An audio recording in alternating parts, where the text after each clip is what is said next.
starter on any basketball team and they say, I don't know, I want that guy gone. You better believe that you can win a championship. You better believe that you can come out of the East. However, hold on, player.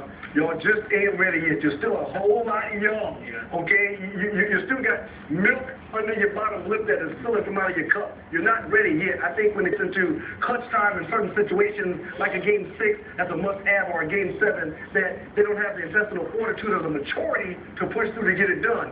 Boston, been there, done that. They'll handle it with a grain of salt. Miami, they got that word that Doug uses, veteranism, to help them push through those things. I don't think the Chicago Bulls, as talented as they are just ready for that next step yet. Yeah, you hope that because you're a Knicks fan and you're a bootleg Miami Heat fan, LeBron fan. That's not nice. This is the best team, I think, in the East right now. I mean, seriously, they're the best constructed team in the East right now, surpassing even the Boston Celtics, because I think the Boston Celtics lost way too much when they let Kendrick Perkins go, as I said earlier. If you look at the Miami Heat, we know they have problems. They don't have a point guard. They're reaching, trying to get Mike Bibby. They don't have a legitimate center. I think the Chicago Bulls, from top to bottom, right now, are the best team in the league. Joakim Noah in the center. Carlos Boozer, a fantastic player that can get you points in the paint. You know about Derrick Rose, the MVP. Luol Deng is very serviceable. I think from top to bottom, this team is the best. And then add on top of that, they got the head coach, that's the Boston Celtics stopper, and Tom Thibodeau, that's been there and knows their weaknesses. I think Chicago's the team to beat the East. Rose won MVP already? How did I miss that? Go ahead. Go ahead.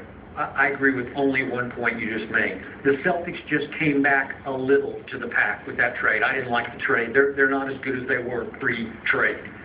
But I'm just not buying the Bulls. I'm with Ryan on this. And I love Derrick Rose. I love his humility. I love his work ethic. I love how he, unlike LeBron, went to the gym in the offseason and shot 9 million shots, and he has developed, for the first time in his career, a jump shot. I'm not buying the rest of them. They're not ready. They're not better than Boston. They're not better than the Heat. They are not better than the New York Knicks right now. I'm going to say it again. If somehow they meet in the playoffs, I'm Knicks all day on that one. Wow. I am. So you don't believe in Joakim Noah as the Dennis Rodman of this team? No. He can get you rebounds and do the dirty work down the field? Overhyped. Wow. More bark than bite to me. And Derrick Rose, this is the bottom line on the Bulls. He is a shoot-first point guard, and they lean heavily on him in the fourth quarter to say, you do it, you win it.